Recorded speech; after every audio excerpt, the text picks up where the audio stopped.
Hello दोस्तों, कैसे हैं आप सब। उम्मीद है आप सभी स्वस्थ और प्रसन्न होंगे।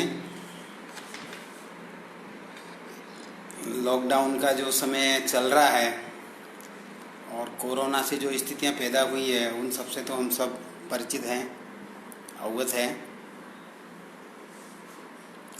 खैर चलिए, ये एक दौर है, एक समय है, चल रहा है। तो अभी मैं किसी खास मकसद से आप लोगों के सामने लाइव हूँ और कुछ चर्चा करूँगा। और किस विषय पे चर्चा करूँगा वो मैं अभी आपको थोड़ा बताने वाला हूँ। लेकिन उससे पहले इसके आज के दौर पर 4 पंक्तियाँ जो मैंने आज ही लिखी हूँ मैं आपको सुनाता हूँ। कुछ सिखाकर गुजर जाएगा ये दौर भी, कुछ सिखाकर गुजर जाएगा ये दौर भी, फिर लौटेगी हिम्मत, जज्बा या कुछ और भी। हर इंसान मुस्कुराएगा, खुशियाँ होगी चाहूँ और भी। वीरान है ये सड़कें तो सुनाई देगा कल शोर भी। तो ये जो पंक्तियाँ हैं ये बताती है कि हमें निराश होने की ज़रूरत नहीं है। बहुत जल्दी अच्छे दिन आने वाले हैं हम सबके, और हम जो भी ये परिस्थितियाँ हैं इनसे अभी संघर्ष कर रहे हैं। और सभी लोग मिलकर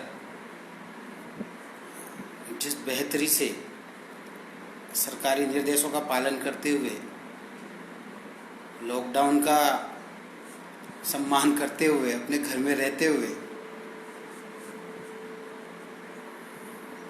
आगे बढ़ रहे हैं, संभावना है कि हम बेहतर तरीके से पार पाएंगे इन सब समस्याओं से।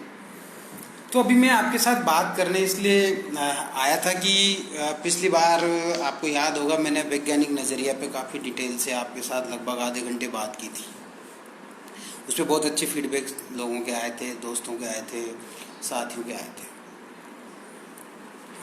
कुछ लोगों ने सुझाव भी दिया कि जो भी चर्चाएं आमने सामने होती है उनका कोई विकल्प नहीं है, कोई सानी नहीं है।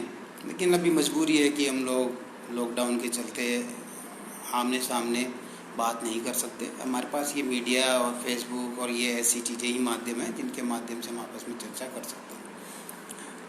हीरा राम जी को सर और मोहरमल खान जी, क्या हाल है आपके। और भी बहुत सारे साथी अभी लाए हुए, सूरत आज़ाद साहब, नमस्ते। तो मैं अपनी बात जारी रखता हूँ क्योंकि फिर आगे अपने पास समय नहीं रहेगा। आप लोग सुनते रहिए। आप लोगों को सभी को नमस्ते मेरी, जो भी साथी देख रहे हैं, सुन रहे हैं। तो पिछली बार जब हमने वैज्ञानिक नज़रिए पे बातचीत की थी, चर्चा की थी, उस पर काफ़ी लोगों ने काफ़ी अच्छे सुझाव दिए थे कि अगले आने वाले टाइम में हम कुछ और मुद्दों पर भी इस तरह चर्चा करें। तो उसमें एक मुद्दा सुझाया गया था कि क्यों ना हम एक बेहतर शिक्षा पर समझ बनाने की कोशिश करें। तो आज जो मेरा मुद्दा है बेहतर शिक्षा, अच्छी शिक्षा, उस पर मैं अपने विचार रखूँगा। एक एडवोकेट होने के नाते अपनी दलीलें रखूँगा कुछ समय, और उन दलीलों के परिप्रेक्ष्य में आप लोग देखिएगा कि मैंने जो दलीलें रखी है, जो तर्क रखे हैं अच्छी शिक्षा के पक्ष में, वो कितने प्रासंगिक है, कितने संगत है। ठीक है। पूरी चर्चा में लगभग 25 से 30 मिनट का समय लूँगा। जिन साथियों को कोई ज़रूरी काम है वो जा सकते हैं, बाद में ये वीडियो एफ बी पे रहेगा तो वहाँ आप इसको देख सकते हैं, सुन सकते हैं। तो देखिए, अभी शिक्षा से हम क्या समझते हैं। सबसे पहली चीज़ ये आती है कि जब हम बात करते हैं कि गुणात्मक शिक्षा की बात, बेहतर शिक्षा की बात, तो शिक्षा से हम समझते क्या है, ये समझना बहुत ज़रूरी है। ठीक है। और शिक्षा को लेकर के बहुत सारे प्रयास हमारे हिंदुस्तान में, देश दुनिया में हो रहे हैं। आप यदि हमारे भारत की अभी बात करें तो हम लगभग हमारे यहाँ पर लगभग 10 लाख स्कूल हैं, 10 लाख विद्यालय हैं, जिनमें 2025 बच्चे पढ़ने का काम कर रहे हैं। ये NCF के आंकड़े हैं, नेशनल करिकुलम फ्रेमवर्क 2005 के। और लगभग ऐसे 80% से ज़्यादा रिहायशी इलाके जहाँ पर 3 किलोमीटर की परिधि में स्कूल है। तो एक आज़ादी के बाद ये काफ़ी अच्छे सकारात्मक परिवर्तन हमारे देश में आए हैं शिक्षा को लेकर के। और माध्यमिक स्तर की परीक्षा में भाग लेने वालों का बच्चों का जो कम से कम प्रतिशत है वो 50% है। 50% बच्चे माध्यमिक शिक्षा परीक्षा उत्तीर्ण कर लेते हैं। ये भी एक अच्छा रेशियो है। लेकिन आप देखेंगे कि इन सब चीज़ों के बावजूद हमारी जो शिक्षा व्यवस्था है उसमें अभी भी बहुत सारी खामियां भी हैं, सुधार की गुंजाइश भी है, उसे और बेहतर करने की ज़रूरत भी है। अभी हाल ही में जैसा आपको पता होगा कि 2009 में एक बिल आया था राइट टू एजुकेशन, ठीक है, जिसमें संविधान में एक 86वां संशोधन किया और एक 21 अनुच्छेद जोड़ा जिसमें 6 से 14 साल के बच्चों को मुफ्त और अनिवार्य शिक्षा देने का प्रावधान किया गया। ठीक है, ये तो हम सब पढ़ते हैं, समझते हैं अखबारों में, इनमें सब में काफ़ी ये चर्चित रहा था ये विधेयक। तो जो शिक्षा का अधिकार कानून बना वो एक लंबी लड़ाई के बाद बना। और संविधान निर्माताओं ने उस समय ये लिखा था कि 6 से 14 साल के बच्चों को के लिए सरकार आने वाले 10 सालों में अनिवार्य शिक्षा की व्यवस्था करेगी। लेकिन आप देखें कि वो लड़ाई लड़ते लड़ते कहाँ हम पहुँचे, 2009 में। 2009 में जाकर के राइट टू एजुकेशन का बिल आया, वो एक कानून बना जिसमें ये कहा गया कि 6 से 14 साल के बच्चों को मुफ्त और अनिवार्य शिक्षा देगी। हालांकि उसमें बहुत खामियां भी है कि जब वो 6 से 14 साल के बच्चों की बात करता है तो 3 से 6 साल के बच्चों के बारे में मौन है, उनके बारे में कुछ नहीं कहता। और भी ऐसी तमाम चीज़ें हैं, समान स्कूल की धारणा और कई सारी ऐसे बुनियादी मुद्दों के आधार पर उस कानून की आलोचना भी की गई है। तो आप देखेंगे कि ये शिक्षा में जो सतत परिवर्तन हो रहे हैं, सतत बदलाव हो रहे हैं, ये कितने प्रासंगिक है, कितनी इनमें गुणवत्ता है और शिक्षा में गुणवत्ता की स्थिति क्या है वर्तमान में। तो आप देखें, यदि आप शिक्षा में गुणवत्ता की बात करें तो सबसे पहले ये देखना पड़ेगा आपको कि शिक्षा किसके लिए है, किसके लिए हम शिक्षा की बात कर रहे हैं। बच्चों के लिए। तो गुणवत्ता का जो निकटतम प्राप्त करने वाला व्यक्ति वो कौन है। गुणवत्ता शिक्षा की बात करते हैं तो क्या उसका गुणवत्ता का जो मापदंड है वो क्या हो, कैसे आप मापदंड, जैसा उदाहरण लेता हूँ, कोई भी वस्तु आप बाजार से खरीद के लाते हैं तो उसकी गुणवत्ता कैसे तय करते हैं, ग्राहक की संतुष्टि के आधार पर। यदि ग्राहक संतुष्ट है तो आप समझते हैं कि हाँ उसे गुणवत्तापूर्ण सेवा मिली। तो क्या यही बात शिक्षा पे भी लागू होती है? तो इसको देखते हैं होती है क्या। तो यदि गुणवत्ता का ग्राहक किसको समझा जाए, सबसे पहला सवाल तो ये बच्चे को जो सीधा सीधा उससे प्रभावित हो रहा है, या बच्चे के माता पिता को जो उस बच्चे की शिक्षा के लिए बहुत खर्चा कर रहे हैं, पैसा लगा रहे हैं, तो उनकी संतुष्टि को देखा जाए। और तीसरा एक और चीज़ आती है, वो हमारा राज्य। तो राज्य की भी संतुष्टि देखी जानी चाहिए फिर, क्योंकि राज्य के भी अपने लक्ष्य होते हैं, उसके भी अपने सरोकार होते हैं जिनको वो बच्चों में विकसित करते हुए देखना चाहता है। तो किसको अंततः किसको माना जाए कि जो संतुष्टि का जो ग्राहक है शिक्षा का और संतुष्टि का जो मापदंड है वो किसको लेके चला जाए। ये बड़े बुनियादी सवाल है जिन पर आपको तार्किक रूप से बात करनी ही पड़ेगी। ये एक नज़रिया है शिक्षा को देखने का। दूसरा नज़रिया आप सरकारों का देख सकते हो, जिसमें सरकार एक बेहतर नागरिक बनाने के लिए प्रयास करती है, बात करती है, और जो राष्ट्रीय राज्य लक्ष्य होते हैं उनको विकसित करने के लिए बच्चों में बात करती है। तो फिर सरकार के स्तर पर गुणवत्ता कैसी हो शिक्षा में। ऐसे बहुत सारे सवाल, मैंने कुछ सवाल आपके सामने रखे हैं। तो देखिए, हमारे यहाँ देश में भी और दुनिया में भी गुणवत्तापूर्ण शिक्षा को लेकर के बहुत सारे कंसर्न रहे हैं, चिंताएं रहे हैं।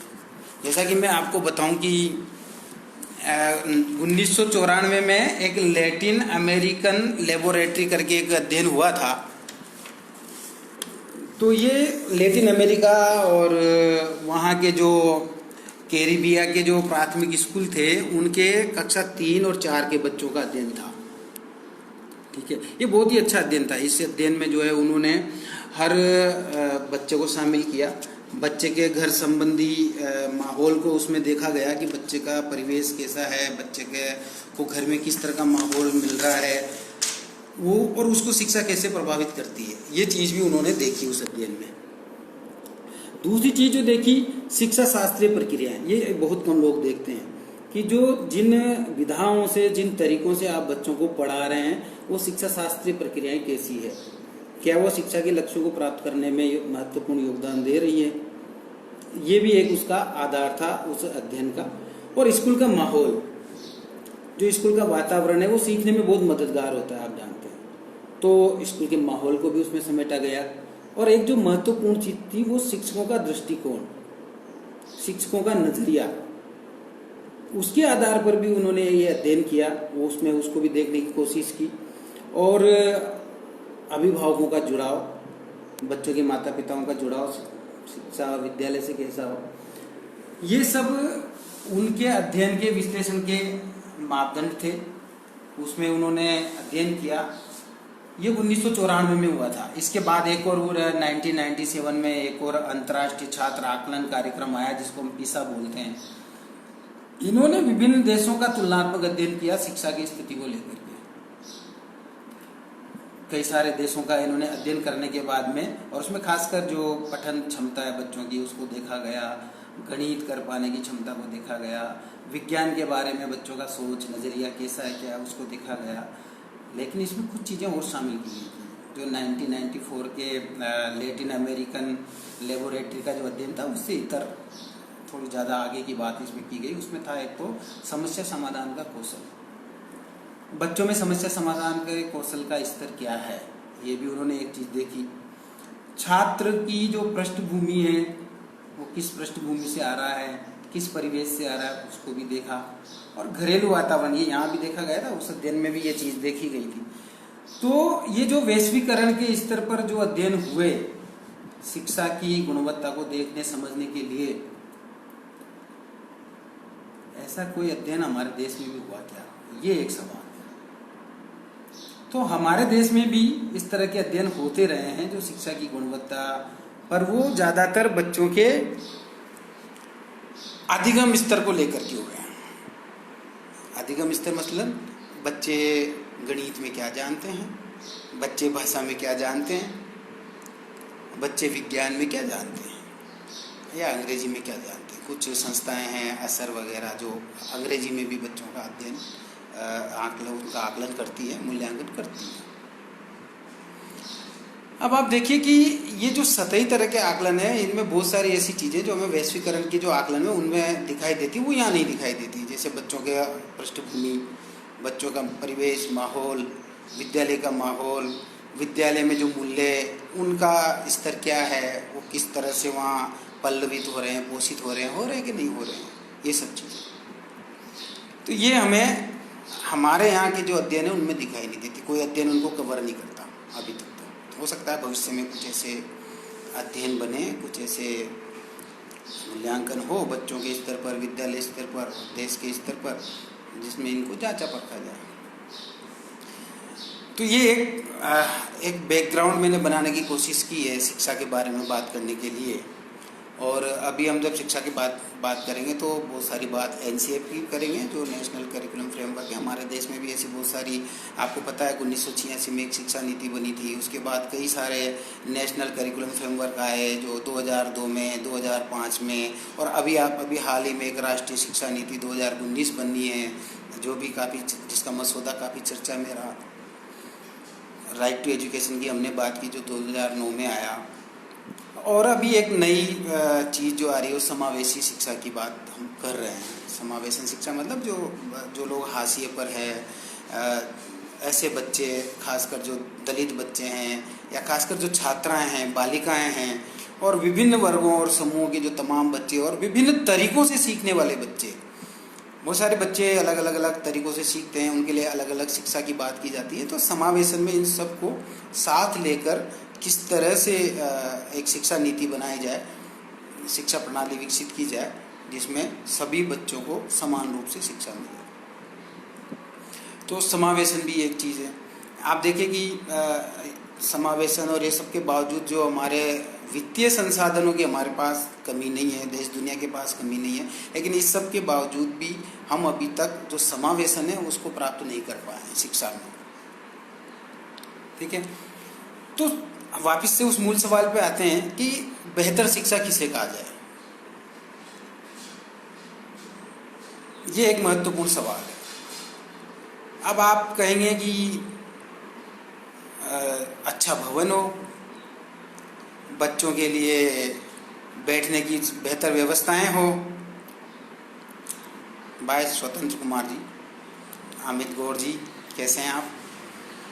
तो जो विद्यालय हो उनमें बोर्ड हो, चाक हो, सीखने सिखाने की सामग्री हो, पठन सामग्री हो, शिक्षक पर्याप्त हो, महिला और पुरुष शिक्षकों का बेहतर अनुपात हो।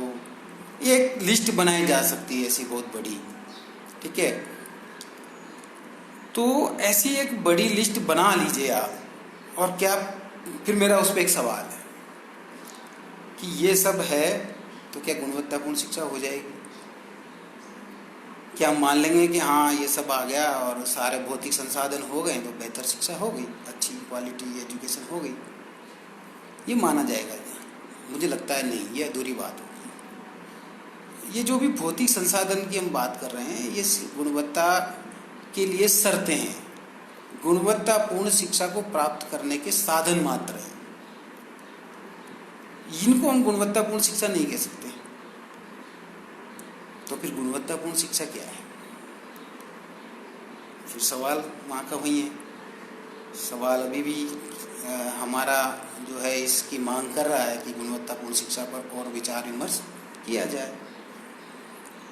तो आप देखिए, अमूमन जो भी शिक्षण प्रशिक्षणों का मेरा लंबा अनुभव रहा है, मैं आपको बताऊं कि मैं पिछले 15-20 सालों से इस क्षेत्र में काम कर रहा हूं और बहुत सारे शिक्षक प्रशिक्षण या curriculum development, teaching learning material development से इनसे जुड़ा रहा हूं। तो उसी अनुभव को काम में लेते हुए मैं आपके साथ अपने ये विचार साझा कर रहा हूँ शिक्षा पर।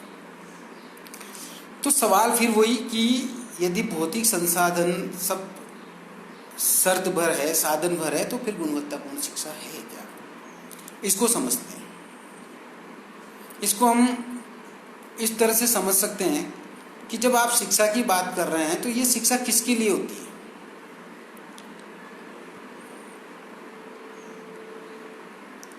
सार्वजनिक शिक्षा की जब हम बात कर रहे हैं तो किसके लिए शिक्षा की बात कर रहे हैं? बच्चों के लिए। तो बच्चे किससे जुड़े हुए हैं? समाज से जुड़े हुए हैं। तो शिक्षा के हम 3 पहलू देख सकते हैं। यदि हम शिक्षा को केंद्र में रखें तो बच्चे, शिक्षक और एक समाज, और समाज को व्यापक दायरे पे देखें तो ये बच्चे और शिक्षक दोनों समाज में आ जाते हैं। ठीक है, तो आप देखिए कि शिक्षा आप किसके लिए शिक्षा की अवधारणा बना रहे हैं? ये शिक्षा किसके लिए है? क्या ये वैक्यूम में चलती है, निर्वात में चलती है? नहीं ना। तो शिक्षा के लिए आपको एक समाज की संकल्पना करनी है।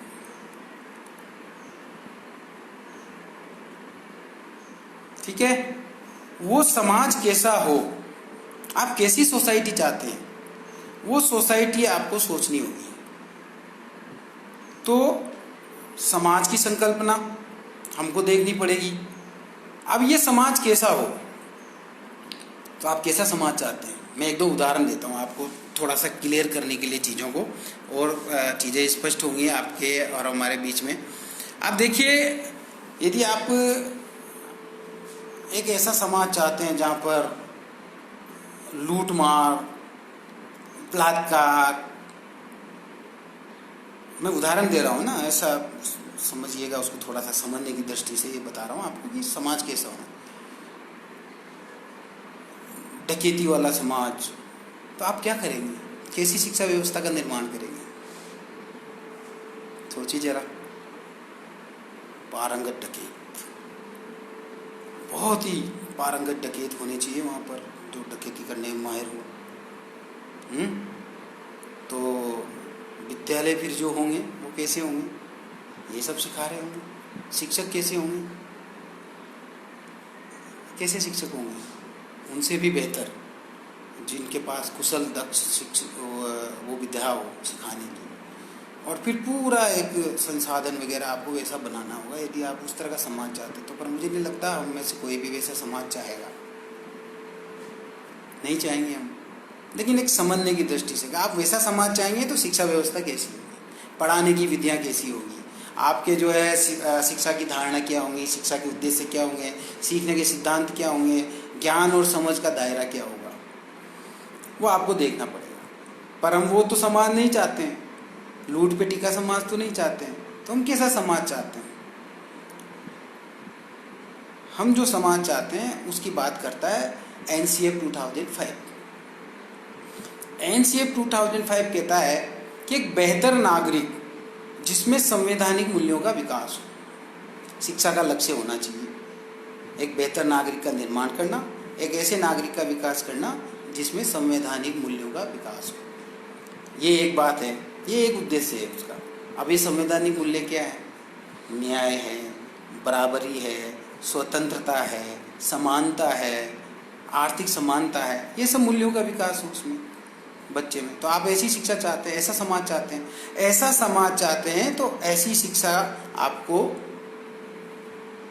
बनानी पड़ेगी जिसमें ये सब चीज़ें हो, संवैधानिक मूल्यों के आधार पर बच्चों में संवेदनाओं का विकास हो। ये भी एनसीएफ 2005 बोलता है।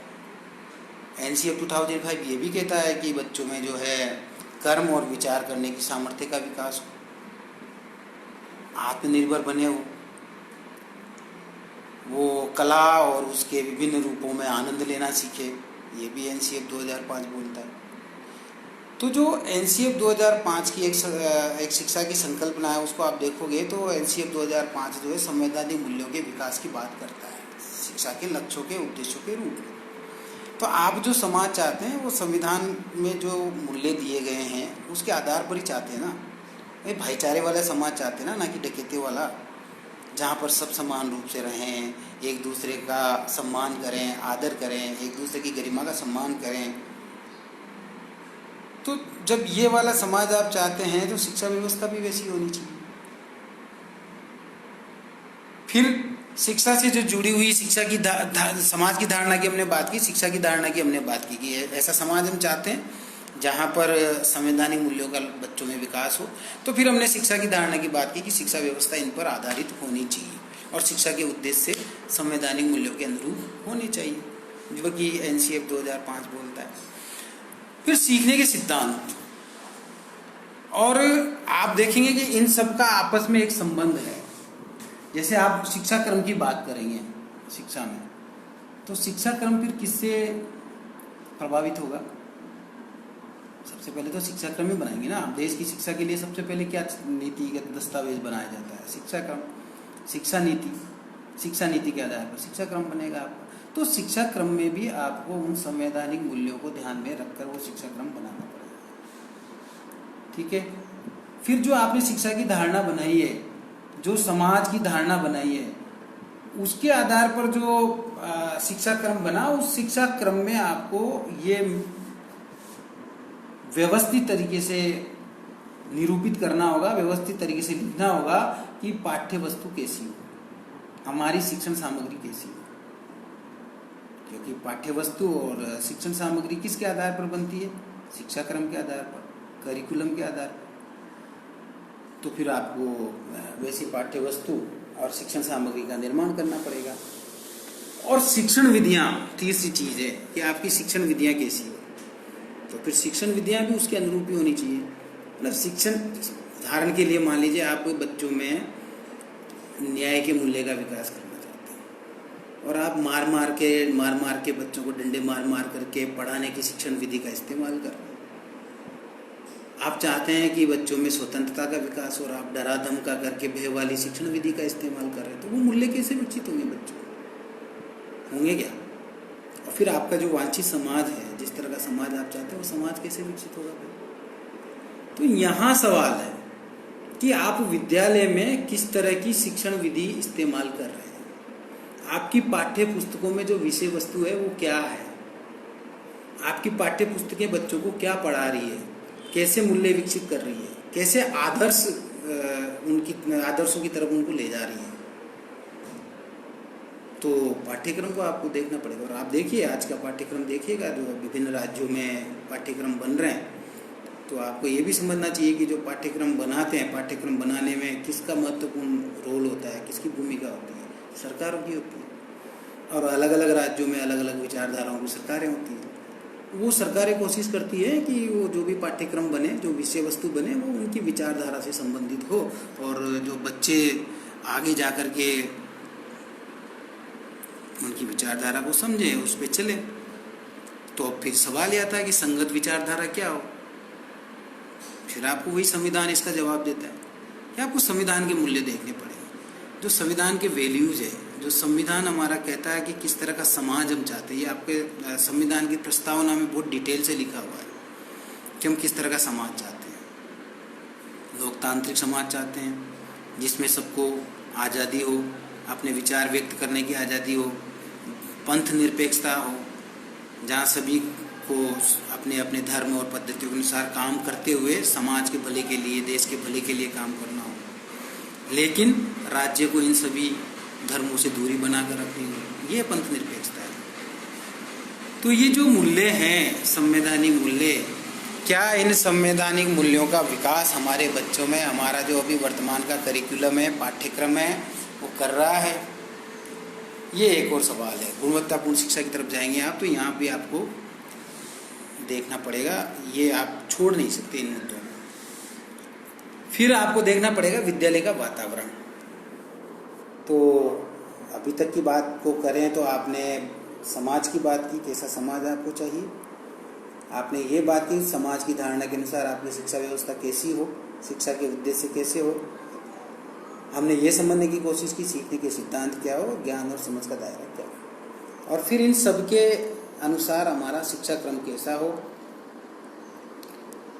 विषय वस्तु कैसी हो, पाठ्य वस्तु कैसी हो, शिक्षण सामग्री कैसी हो, और पढ़ाने के तौर तरीके क्या हो, जिनको हम शिक्षण विद्या कहते हैं। तो हमारी शिक्षण विद्या कैसी होनी चाहिए। अब हम आते हैं विद्यालय के वातावरण पे। विद्यालय का वातावरण सीखने सिखाने में और गुणवत्तापूर्ण शिक्षा में एक महत्वपूर्ण कारक है। आप जैसा वातावरण बच्चों को देंगे, उस वातावरण में बच्चे जिस तरह से सीखेंगे, पल्लवित होंगे, पोषित होंगे, वो आगे जाकर रिफ्लेक्ट होता है उनके व्यवहार में, उनके कर्म में। और यदि आप शिक्षक हैं तो ये आपके लिए बहुत ही महत्वपूर्ण चीज़ है कि आप बच्चों को कैसा माहौल दे रहे हैं क्लास के अंदर और विद्यालय के अंदर। तो ये एक अब आप सवाल कर सकते हैं कि कैसा वातावरण चाहिए साहब, आप क्या चाहते हैं वातावरण से। वही जो संविधानिक मूल्य बात करते हैं, बराबरी, भाईचारा, एक दूसरे की डिग्निटी का सम्मान, गरिमा का सम्मान, बालक बालिकाओं में किसी तरह का भेदभाव नहीं। आज आप देखेंगे कि बहुत सारी बच्चियां हमारे देश में शिक्षा से वंचित हैं। बहुत सारी संस्थाएं उस पर काम कर रही है और बहुत अच्छा काम कर रही है। इसमें एक एजुकेट गर्ल्स है हमारी संस्था जो उस पर काम कर रही है, बहुत बड़े लक्ष्यों को लेकर के काम कर रही है। और अभी कई राज्यों में हम लोग काम कर रहे हैं, राजस्थान, उत्तर प्रदेश, मध्य प्रदेश, और यहाँ पर हम कोशिश कर रहे हैं कि जो भी बालिकाएं शिक्षा से वंचित है, सबसे पहले उन्हें चिन्हित किया जाए। सबसे पहला काम उनको ढूंढे हम। तो हम उनको ढूंढते हैं घर घर जा कर के, और उनको ढूंढ करके उनको शिक्षा से, विद्यालय से जोड़ने का प्रयास करते हैं। अब जब विद्यालय से हम जोड़ेंगे तो उनका ठहराव कब सुनिश्चित होगा। एनरोलमेंट तो हमने करा दिया, तो उनका ठहराव तभी होगा ना जब विद्यालय में वो माहौल मिलेगा। इसलिए मैं उस माहौल की बात कर रहा हूँ। तो वो माहौल कैसा होना चाहिए, वो वातावरण कैसा होना चाहिए विद्यालय का। अन्यथा बालिकाएं ठहरने वाली नहीं है आपके स्कूल में, वो फिर छोड़ जाएंगी स्कूल, और फिर आप दोष देंगे उनके माता पिता को कि माता पिता नहीं चाहते कि उनकी बेटियां पढ़ें। ऐसा नहीं है। कई बार जो हम देखते हैं वैसा होता नहीं है, और जैसा होता है वैसा दिखता नहीं है, मुद्दे कहीं और होते हैं। तो जो बालिकाओं की शिक्षा बहुत ज़रूरी है, और ख़ासकर यदि आप चाहते हैं बेहतर समाज चाहते हैं तो आपको बालिकाओं को शिक्षित करना ही होगा। तो अभी हम वापस से गुणवत्तापूर्ण शिक्षा की बात पे आते हैं, इस मुद्दे पे आते हैं। आपको पता होगा APJ अब्दुल कलाम का एक कथन है, वो कहते हैं कि आप अपना भविष्य नहीं बदल सकते, तो अपनी आदतें तो बदल सकते हैं ना, तो अपनी आदतें बदलिए। ये आपकी बदली हुई आदतें आपका भविष्य बदल देगी। बहुत ही खूबसूरत बात एपीजे अब्दुल कलाम साहब ने कही है शिक्षा के बारे में। तो हम समय है कि शिक्षा में जो हमारी व्यवस्थाएं हैं, जो चुनौतियां हैं, उनको देखें, समझें, और विद्यालयों में ये बात करें कि वहाँ माहौल कैसा हो। एक बेहतर माहौल जहाँ बालक बालिकाएं समान रूप से पढ़ सकें, अपने विचार अभिव्यक्त कर सकें, उनको किसी प्रकार का डर और भय न हो, बराबरी हो, कोई भेदभाव ना किया जाए विभिन्न गतिविधियों में स्कूल की में, और सब बच्चों को समान अवसर दिए जाएं, अपने बात कहने के, अभिव्यक्ति के अवसर दिए जाएं। ठीक है। अब तीसरा, चौथा और जो महत्वपूर्ण है वो है समुदाय के साथ आपका संबंध। तो समुदाय के साथ आपका संबंध कैसा है, ये भी बेहतर शिक्षा के वातावरण निर्माण में एक कारक है, महत्वपूर्ण कारक है। आपको उनको इन्वॉल्व करना पड़ेगा विद्यालय में, आपको उनके राय सुझाव लेने पड़ेंगे कि शिक्षा आप किसके लिए कर रहे हैं, उनके बच्चों के लिए तो कर रहे हैं ना। तो उनका रोल, उनकी भागीदारी बहुत महत्वपूर्ण हो जाती है विद्यालय के अंदर। उनके नज़रिए से शिक्षा को देखने की ज़रूरत होती है। शिक्षा को हमें बच्चों के जीवन से जोड़ना है तो माता पिता को आपको शामिल करना ही पड़ेगा, आप उन्हें नहीं छोड़ सकते। तो आपके समुदाय के साथ एक शिक्षक के रूप में आपके रिश्ते कैसे हैं वो आपको देखना पड़ेगा। और फिर आपके मूल्यांकन के तरीके, मैंने जैसे आपको वैश्वीकरण के स्तर पर, वैश्विक के स्तर पर दो, एक पीसा है और एक जो हमारी जो लैटिन अमेरिकन लेबोरेटरी ने जो 1994 में अध्ययन किए थे वो है। इन दोनों ने आप देखें किस तरह से शिक्षा की गुणवत्ता के लिए मूल्यों को भी शामिल किया अध्ययन में, बच्चों के परिवेश को भी शामिल किया, बच्चे किस परिवेश से आ रहे हैं, घर के माहौल को भी शामिल किया, स्कूल के माहौल को भी शामिल किया, शिक्षकों के नज़रिए को भी शामिल किया। तो उस तरह के मूल्यांकन के तरीके क्या हम विकसित कर पाए हमारे यहाँ पर, ये एक महत्वपूर्ण सवाल है जिसका जवाब देना जरूरी है, इसका जवाब ढूंढना जरूरी है। तो शिक्षा में काम करने वाले हम सभी लोगों की ये जिम्मेदारी हो जाती है कि हम मूल्यांकन के बेहतर तरीके ढूंढें, जिससे बच्चों की अकादमिक स्थिति के साथ साथ उनकी जो मूल्यपरक शिक्षा है, जो मूल्यपरक स्थितियां हैं, उनका भी मूल्यांकन हो पाए और सतत मूल्यांकन हो पाए। सतत मूल्यांकन आजकल एक बहुत ही बड़ी कॉन्सेप्ट है जिस पे हमारे देश में बहुत काम किया जा रहा है, सतत और व्यापक मूल्यांकन पर। तो आप देखेंगे कि बेहतर शिक्षा के लिए आपको, मैं वापस से रिपीट करूं तो ये देखना पड़ेगा आप किस तरह का समाज चाहते हैं, आपकी समाज की धारणा क्या है, आपकी शिक्षा की धारणा क्या है, और उस समाज की धारणा के अनुसार आपको शिक्षा की धारणा का विकास करना होगा। जो समाज आप चाहते हैं वो संवैधानिक मूल्यों के अनुरूप हो तो शिक्षा की धारणा भी वैसी हो, शिक्षा की सारी व्यवस्थाएं भी वैसी हो, पढ़ाने के तौर तरीके आपके वैसे हो, विद्यालय में आप जो माहौल दे रहे हैं वो वैसा हो, शिक्षा के उद्देश्यों के अनुरूप हो। जो NCF 2005 शिक्षा के उद्देश्यों की बात करता है, उनके आधार पर आपकी शिक्षण विधियाँ बने, पूरा स्कूल का माहौल हो। शिक्षक का प्रशिक्षण एक ज़रूरी चीज़ है कि आप शिक्षक के प्रशिक्षण पे ध्यान। बहुत संक्षेप में ये चीज़ें बता दूँ, मैंने शुरू में ये बात कही कि यदि जब हम आमने सामने बैठ के बात करते हैं उसका कोई स्थान ही नहीं है, कोई विकल्प नहीं है, जो बहुत सारे विचार आपकी तरफ से आते हैं। अभी सिर्फ एक तरफा है, आपको सिर्फ यहाँ पर कमेंट में अपनी बात कहने का अवसर है, तो आप कमेंट में ज़रूर कहिएगा कि जो बातचीत मैं कर रहा हूँ आपको कैसी लगी और उसमें और क्या हम सुधार कर सकते हैं। बहुत सारे साथी हैं, शैतान जी है, हरिशंकर जी मेघवाल है, आप सबको नमस्ते मेरी। तो ये जो शिक्षा, गुणवत्तापूर्ण शिक्षा पर हम बात कर रहे हैं, उसका आपस में एक रिश्ता आपको देखने की ज़रूरत है, और ये रिश्ता मैं आपको दिखाना चाहूँ अभी। तो आप कैसे देखेंगे? देखिए, मैं इसको बातचीत को जारी रखते हुए और आपको ये एक PPT दिखाता हूँ जो शायद आपको दिख रही होगी। तो शैक्षिक ढांचे को समझना, चलो इस ढांचे को अपन यहाँ से समझते हैं। आप देखेंगे इसमें समाज की धारणा, तो सबसे पहले आता है समाज की धारणा, और समाज की धारणा के आधार पर मतलब कैसा समाज आप चाहते हैं। जो अपन ने बात की कि अब इस पूरी बात को मैं समेकित करते हुए ये ढांचा आपको बता रहा हूँ, इसको पूरी बात को हम राउंड अप करते हैं। समाज की धारणा आप कैसी चाहते हैं, जो संविधान में दी गई है वो समाज की धारणा। तो समाज की धारणा के अनुसार ही आपका क्या बनेगा, शिक्षा क्रम बनेगा। शिक्षा क्रम मतलब करिकुलम, ये करिकुलम बनेगा। और समाज की जो धारणा होगी उसी के अनुसार आपको शिक्षा की धारणा बनानी पड़ेगी। ये गुणवत्तापूर्ण शिक्षा का एक महत्वपूर्ण पहलू है जिसको आपको समझना पड़ेगा। तो समाज की जैसी धारणा वैसी आप शिक्षा की धारणा बनाइए। वो संवैधानिक मूल्यों के हमारे जो एनसीएफ 2005 के उद्देश्यों के अनुरूप होनी चाहिए, जिनका जिक्र हमने बीच में किया। ठीक है, अब ये जो शिक्षा की धारणा आप बनाएंगे उसी के अनुसार आपको शिक्षण विधियों का, पाठ्य वस्तु का और शिक्षण सामग्री का विकास करना पड़ेगा। तो पाठ्य वस्तु कैसी होगी, शिक्षण सामग्री कैसी होगी, शिक्षण विधियाँ कैसी होगी, और इनका लिंक शिक्षा क्रम से आपको बैठाना होगा। ठीक है, तो अभी हमने देखा समाज की धारणा, शिक्षा के उद्देश्य और इनका फिर शिक्षा क्रम, पाठ्य वस्तु और शिक्षण सामग्री और शिक्षण विधियों से सहसंबंध क्या हो। अब अगली चीज क्या आती है, आप देखेंगे ये है सीखने के सिद्धांत। तो सीखने के सिद्धांत जो होंगे, जैसे आप कहते हैं बाल केंद्रित शिक्षा, तो ये बाल केंद्रित शिक्षा कहाँ से आया, ये कॉन्सेप्ट कहाँ से आया, ये बच्चों के अधिकारों से निकला।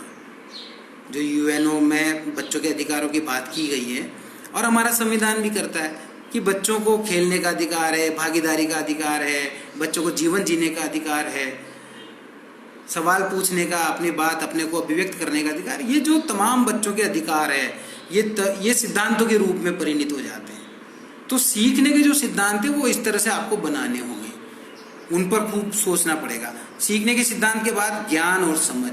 अब देखिए एक समस्या हमारे यहाँ क्या है, हमारे यहाँ सबसे बड़ी समस्या ये है कि जो ज्ञान निर्माण के जो तरीके हैं उनमें विश्वास नहीं किया जाता। बच्चों पर रटा रटाया ज्ञान थोपा जाता है, बच्चों पे ज्ञान थोपा जाता है बना बनाया। बच्चों को ज्ञान निर्माण के अवसर नहीं दिए जाते। तो बच्चों को यदि आप ज्ञान निर्माण के अवसर देंगे तो बच्चे अपना ज्ञान स्वयं निर्माण करना सीखेंगे। वो एक बहुत ज़रूरी चीज़ है। जैसा कि आपको पता हो कि जॉन डीवी एक बहुत बड़े विचारक हुए थे, शिक्षा में काम करने वाले। 1916 में उन्होंने एक किताब लिखी थी, शिक्षा और लोकतंत्र, डेमोक्रेसी एंड एजुकेशन। तो उसमें उन्होंने ये सब चीज़ों के बारे में खूब विस्तार से लिखा और उन्होंने शिक्षा के बारे में एक टर्म यूज किया, सामाजिक कुशलता। उन्होंने सामाजिक कुशलता का उसको नाम दिया, जिसमें उन्होंने कहा कि भागीदारी और संप्रेषण की जो दर है वो बहुत उच्च होनी चाहिए बच्चों के लिए खासकर। तो यदि आप डेमोक्रेसी एंड एजुकेशन नाम की ये किताब जॉन डीवी की जो 1916 में आई थी पढ़ेंगे तो आपको ये सारी चीज़ें और व्यापक तौर से समझने में मिलेगी। और एक और मैं आपको सजेस्ट करूँगा जेपी नाइक का नाम, जो 1975 में जिन्होंने आधुनिक शिक्षा का नियोजन किया था, वो आधुनिक शिक्षा नियोजन के जनक थे। उन्होंने एक बात कही थी, वो बात क्या थी, उन्होंने कहा समानता, गुणवत्ता और संख्यात्मकता, ये तीन चीज़ें हैं। ये एक त्रिकोण उन्होंने बनाया। तो ये तीन चीज़ें, हालांकि वो इसे एक दुर्ग्राह्य बोलते हैं कि बहुत मुश्किल है इनको प्राप्त करना, लेकिन आपको इस तरफ बढ़ना होगा जहाँ समानता हो और गुणवत्ता हो और संख्यात्मकता को भी आप बरकरार रखें। मतलब क्वालिटी और क्वांटिटी को ध्यान में रखते हुए आप समानता के मापदंडों को शिक्षा में प्राप्त करें, ये गुणवत्तापूर्ण शिक्षा है। तो मैंने ये जो आपको एक ढांचा बताने की कोशिश की है, जिसको आपने देखा और समझ में शायद आया होगा कि किसे मैं यहाँ पर गुणवत्तापूर्ण शिक्षा कह रहा हूँ, और ये शैक्षिक ढांचा है हमारा जिसको आपने बेहतर ढंग से समझा होगा। इस पर यदि आपके कोई सवाल हो तो आप लोग उन सवालों को यहाँ कमेंट बॉक्स में डालिएगा, मैं आपको उन्हें आगे कभी एड्रेस करने की कोशिश करूँगा। और एक चीज़ और, मैं एनसीएफ 2005 की हम बात कर रहे हैं तो उसके हम उद्देश्यों की भी बात लगे हाथ यहाँ कर लें। तो वो कहता है कि स्कूल व्यवस्था में जो हमारी स्कूल व्यवस्था है अभी, उसमें एक विशेष तरह की कठोरता है जो बदलाव के मार्ग में बाधक है। मतलब ये उद्देश्यों से पहले जो बात वो कहता है, विद्यालयों का विश्लेषण करता है, उसकी बात बताता है, उसकी मैं यहाँ पर जानता हूँ। दूसरा वो कहते हैं कि सीखना एक अलग थलग गतिविधि के रूप में हो गया है जिसका जीवन से कोई जुड़ाव नहीं है। रचनात्मकता, चिंतन व अंतर्दृष्टि को हतोत्साहित करने की व्यवस्थाएं हैं जो रचनात्मकता को, चिंतन को, अंतर्दृष्टि को हतोत्साहित करती है हमारे विद्यालयों में। नई जानकारी और ज्ञान को रचने की जो मानवीय सामर्थ्य है उसको अनदेखा किया जाता है, जो मैं भी आपको बता रहा था ज्ञान और समझ के मामले में। और बच्चे का भविष्य बहुत महत्वपूर्ण हो गया है उसके वर्तमान की बजाय। तो हमें ये देखना पड़ेगा कि बच्चे का भविष्य ना महत्वपूर्ण होकर उसका वर्तमान ज़्यादा महत्वपूर्ण है। यदि आप उसके वर्तमान पे ध्यान देंगे तो भविष्य बेहतर स्वतः ही बन जाएगा।